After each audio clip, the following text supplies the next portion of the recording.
आसनसोल नगर निगम की ओर से आज राजा राम मोहन राय की जयंती के अवसर पर उन्हें श्रद्धा सुमन अर्पित किया गया। आपको बता दें कि इस मौके पर आसनसोल नगर निगम के चेयरमैन अमरनाथ चटर्जी सहित नगर निगम के तमाम वरिष्ठ अधिकारी उपस्थित रहे और सभी ने राजा राम मोहन राय की प्रतिमा पर माल्यार्पण किया। वहीं इस मौके पर अमरनाथ चटर्जी ने अपने वक्तव्यों को रखा।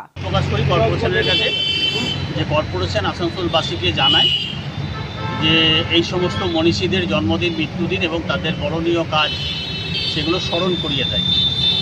রাজা রামমোহন রায় 1772 সালে জন্মগ্রহণের পর তার যে জীবনটা ছিল সেই জীবনটা সম্পূর্ণ ইতিহাস।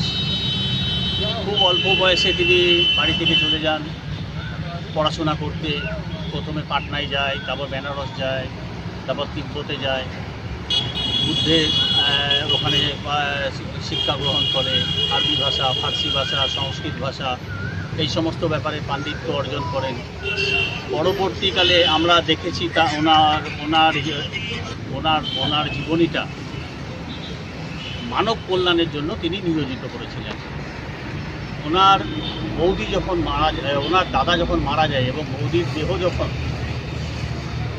সতীদাহর জন্য নিয়ে যাচ্ছে তখন তিনি চরম কষ্টের মধ্যে এখানে ছিলেন।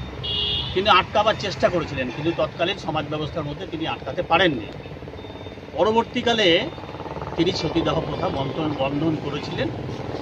তার বিশিষ্ট বন্ধু উইলিয়াম ক্যারির সঙ্গে যোগাযোগ করে বিভিন্ন আন্দোলন তৈরি করেছিলেন। তারকনাথ ঠাকুর, রাধাকান্ত বাবু এনাদের মতন সেই সময় সমাজ সংস্কার এবং ব্রাহ্ম সমাজের প্রতি।